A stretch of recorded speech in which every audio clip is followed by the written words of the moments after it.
9:05. A partir de este momento, las informaciones que son noticia toman el protagonismo. Comienza Informe RCR. Muy buenos días, bienvenidos a este Informe RCR de hoy, 4 de agosto de 2020. Como siempre, estamos trabajando a nombre de Jaime Nestares en la dirección general de la estación, de Wilitzer Caña en la gerencia de producción, de Jackson Vargas en la coordinación de redacción. En la producción de este espacio está Marilia García y en la dirección técnica César Arteaga. Les saluda Argenis Barreto como todos los días. Les recuerdo que tenemos un canal en YouTube. Su nuevo nombre es RCR 750. Usted lo coloca en la barra de búsqueda de YouTube y le va a aparecer allí. Los invito a que se suscriban y nos den un me gusta.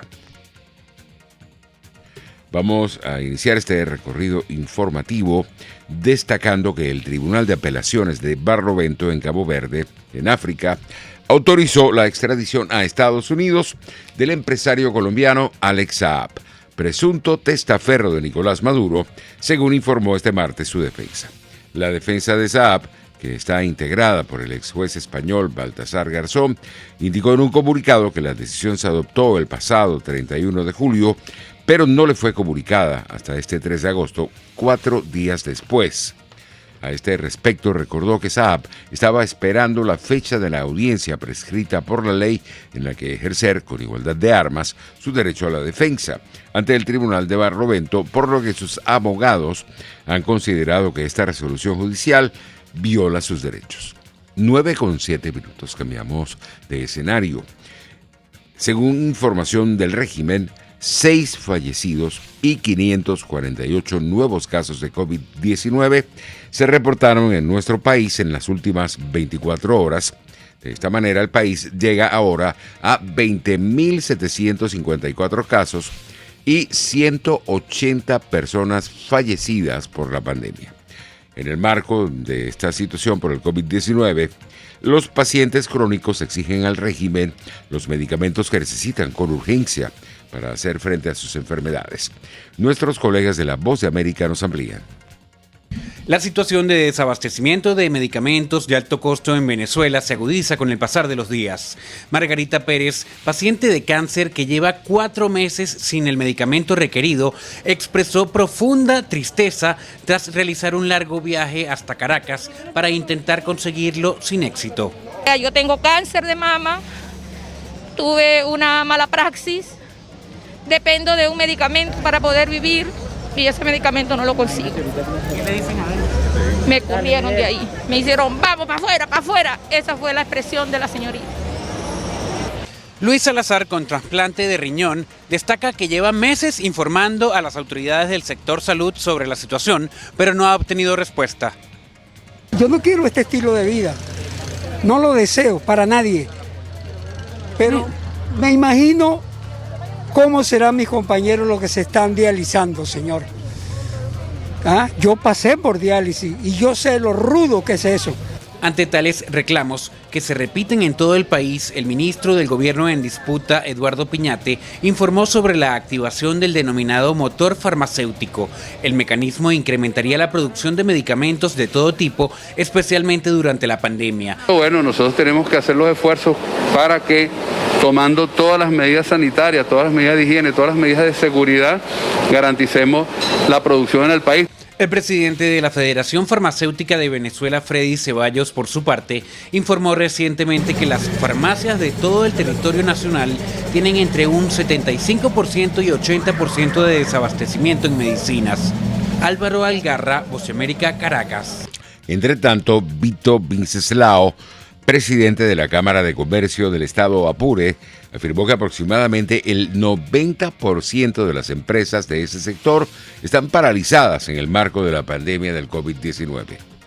Visto que todo este proceso del 7+7, el cual comenzó con un 5+10, lo cual no le veíamos sentido nosotros a esto, y hubo una modificación en esto, pero sigue sin tener sentido, visto que de alguna u otra manera trabajas una semana sí, una semana no, y prácticamente arrancas de cero, y esto no dinamiza el sistema económico del país para poder de alguna u otra manera que arranque la economía. Esto trae como consecuencia que muchos comerciantes ya están cerrando sus puertas y en peligro muchos puestos de trabajo. Es decir, muchas familias están en estos momentos dependiendo del sistema económico. Esto es lo que trae a su vez como consecuencia una alta tasa del crecimiento exponencial de lo que es la economía informal, que no genera ningún tipo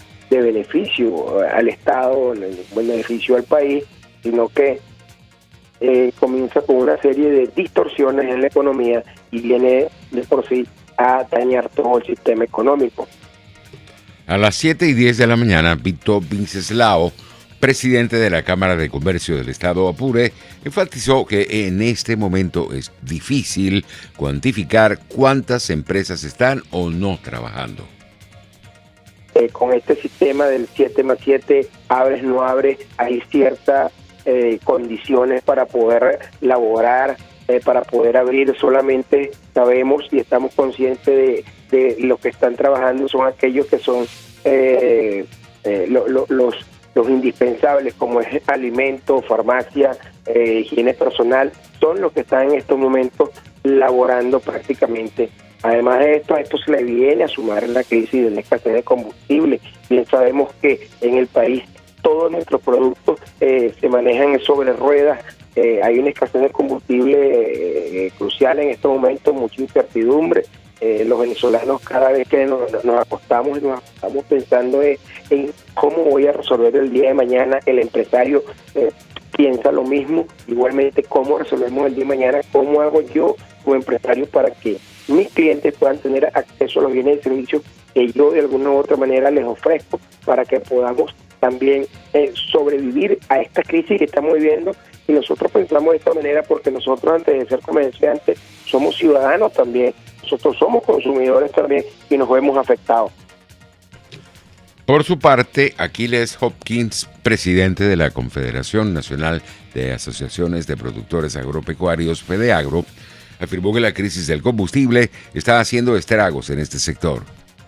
Está haciendo estragos, probablemente habrán visto ustedes en días recientes como en una alocución presidencial se le pedía apoyo en combustible para los aviones en la zona de Turén, en el estado portuguesa, ya que había el riesgo de que una plaga de un ataque de gusanos acabara con 50.000 hectáreas, con 5.000 hectáreas de maíz que estaban sembradas en ese momento allí en la zona. Los niveles de producción, los niveles de siembra de cultivos que tenemos en este año 2020, lo he dicho, están alrededor de lo que teníamos en la década del 60 y en la década del 70, con una gran diferencia. En aquel momento éramos 8 millones de habitantes y ahora somos cerca de 30 millones de habitantes. Pero esa es la realidad que hoy en día nosotros estamos viviendo. Hemos dicho, del campo venezolano sale entre el 15 y el 20% del consumo deseable de alimentos que deberíamos tener todos los venezolanos. A las 7:40 de la mañana, Aquiles Hopkins, presidente de FEDEAGRO, destacó que hay un marcado retroceso en los niveles de producción agrícola en el país. La zafra de caña de azúcar, que terminó en el mes de marzo, fue del mismo tamaño, al mismo nivel, equiparable a las zafras que teníamos en la década del 70. Las cosechas de caraotas, de frijol que tuvimos en el ciclo de norte-verano del año 2019, cosechándose hacia finales del 2019, principio del 2020, fue equiparable a lo que tenía, los niveles de producción que teníamos en la década del 40-50. La producción de maíz para la arepa del venezolano, el rubro más emblemático, el de mayor extensión histórica en Venezuela, es equiparable a lo que se producía en la década del 70, mismo caso del arroz. Si hablamos de café, en 200 años de tradición exportadora de café, hoy en día ni siquiera abastecemos el 30% de ese consumo deseable de alimentos. Eso nos deja en una situación de desventaja muy grande, porque si solo estamos produciendo entre el 15 y el 20% de los alimentos que deberíamos consumir, ¿cómo hacemos frente a la pandemia con una población mal alimentada? Esa es la realidad de Venezuela y de los venezolanos hoy.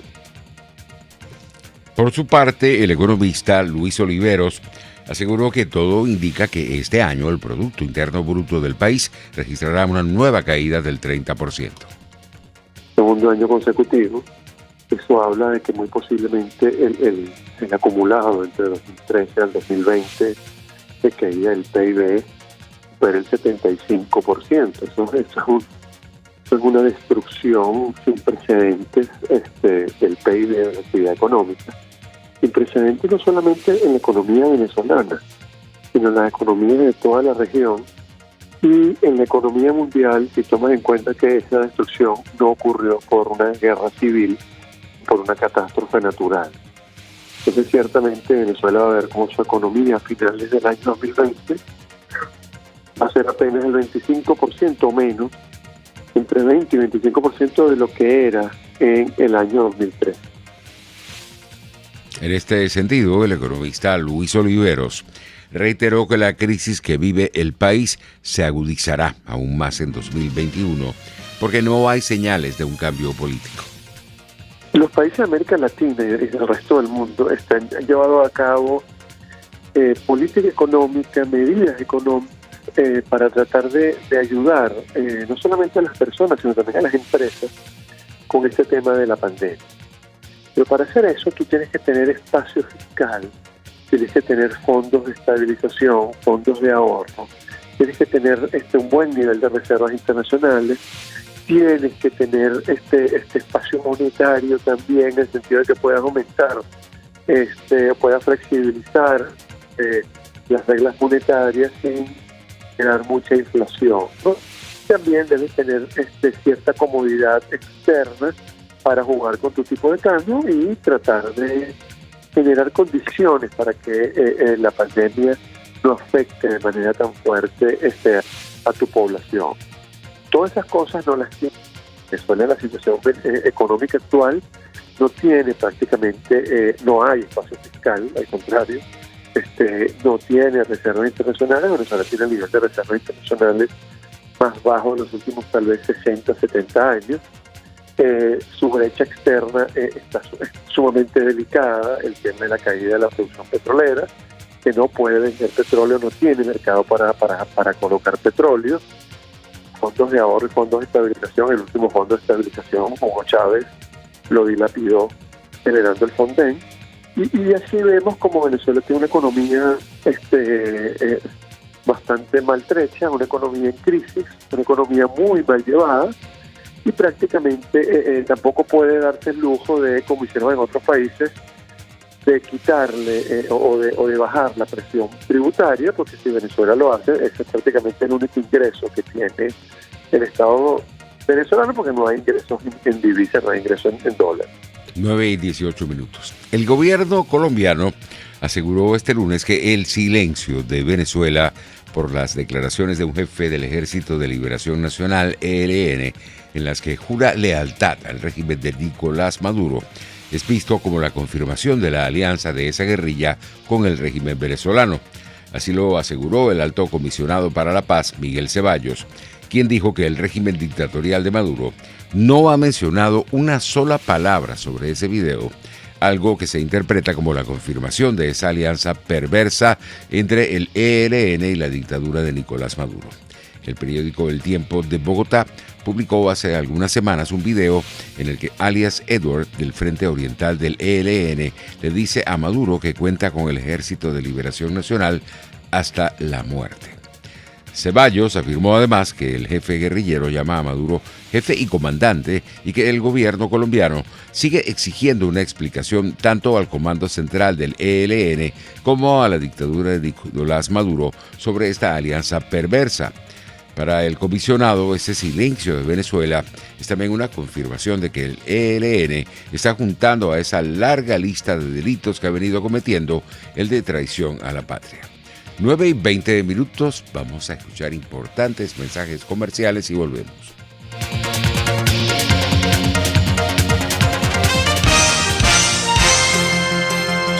Usted escucha Informe RCR por su 750 AM. Puedes seguirnos en nuestras redes sociales. En Twitter, @RCR750, la radio que se ve. Dosis Alternativa es una ventana abierta donde usted hallará respuestas a diversos temas de salud que nos preocupan. La distensión abdominal, muchas personas lo plantean como una enfermedad. Sin embargo, la distensión abdominal, más que una enfermedad o una condición, es un síntoma y es un motivo de consulta sumamente frecuente entre los pacientes que van al gastroenterólogo o que vienen a la consulta de gastroenterología. Dosis Alternativa les hace llegar de una manera sencilla y amena la orientación de profesionales que necesita para comprender y manejar correctamente situaciones de nuestro día a día. Los resultados del laboratorio tienen que ser interpretados con la clínica del paciente.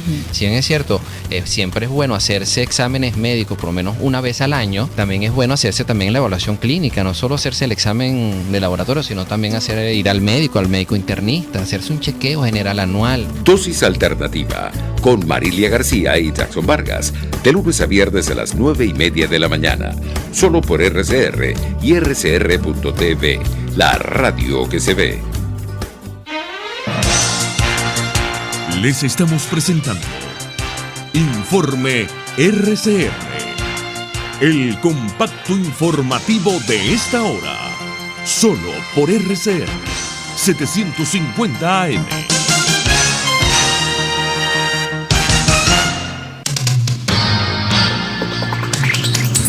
Nueve y 22. En materia internacional tenemos que República Dominicana sería el nuevo destino del rey emérito de España, Juan Carlos I, donde se encontraría desde el pasado domingo, antes de que la Casa Real comunicara su intención de vivir fuera del país. Radio Francia Internacional con los detalles.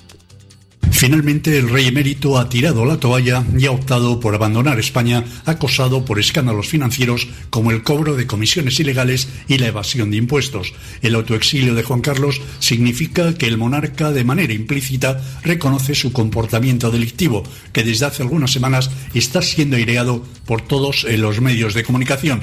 El gobierno socialista de Pedro Sánchez, ante la magnitud del escándalo, presionó a la Casa Real para que buscara una salida digna al rey emérito, que hasta el momento no ha hecho declaraciones. En medio de un laberinto judicial sobre la inmunidad de Juan Carlos y sus prerrogativas tras abdicar a favor de su hijo en 2014, el rey emérito ha decidido abandonar el país con rumbo desconocido para que su presencia en territorio español no contribuya a alimentar el escándalo, perjudicando aún más a su hijo Felipe VI. El autoexilio también dificultaría la actuación de la justicia suiza y española en el supuesto de que finalmente el antiguo monarca tuviera que responder por actos de corrupción. No obstante, los abogados defensores ya han advertido que Juan Carlos, aunque esté fuera de España, seguirá a disposición de la justicia.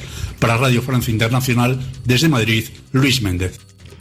China calificó hoy de pura manipulación la campaña de Estados Unidos contra la aplicación de videos cortos TikTok de la empresa china ByteDance y advirtió a Washington de que no abra la caja de Pandora o de lo contrario sufrirá las consecuencias. El portavoz de Exteriores chino, Wang Wenbin, dijo en su rueda de prensa diaria que es habitual para Estados Unidos utilizar su poder estatal para atacar violentamente a las compañías de otros países. En su opinión, si este error de Washington se reproduce, cualquier país podrá adoptar medidas similares contra cualquier compañía estadounidense basándose en la seguridad nacional. 9:24. Pasamos ahora a Sudamérica. El presidente ecuatoriano Lenín Moreno alentó un próximo acuerdo crediticio con el Fondo Monetario Internacional, luego de que cerca de un 98% de los poseedores de bonos del Estado aprobaran una reestructuración de plazos e intereses de ese tramo de la deuda exterior del país. Escuchemos parte de sus declaraciones. Esta renegociación significa 6 logros. Primero, reducir en $1.540 millones el capital de la deuda. Segundo, dejar de pagar más de $10.000 millones en los próximos 5 años, pago que será reprogramado en un plazo mucho más cómodo. Tercero, disminución de la tasa de interés promedio del 9.2 al 5.3%. Cuarto, duplicación del plazo de 6 años promedio a más de 12 años. Quinto, extensión del periodo de gracia, 5 años en capital y prácticamente 2 años en intereses. Sexto, los intereses que no hemos pagado y que se han acumulado entre marzo y agosto, que suman algo más de $1.000 millones, los pagaremos recién a partir del año 2026 con una tasa del 0%. 9:25. En más del panorama internacional, tenemos que la ONU llamó este martes a todos los países a dar prioridad a la reapertura de sus escuelas en cuanto tengan controlada la transmisión local del coronavirus, advirtiendo que los cierres prolongados plantean el riesgo de una catástrofe generacional. Pasamos ahora a Estados Unidos, donde el huracán Isaías tocó tierra este lunes por la noche en la costa de Carolina del Norte, con vientos máximos sostenidos de hasta 140 kilómetros por hora. El huracán de categoría 1, la mínima, tocó tierra cerca de Ocean Isle Beach, un pequeño pueblo próximo a la frontera con Carolina del Sur. 9:26, así estamos llegando al final por el día de hoy. Los invito a continuar con nosotros. Gracias por los mensajes que envían al chat de RCR. En algún momento nos vamos a tomar un café para celebrar la libertad. Será hasta mañana. Hasta aquí este compacto noticioso. Manténgase en nuestra sintonía, porque estaremos informándole de la noticia al momento de producirse.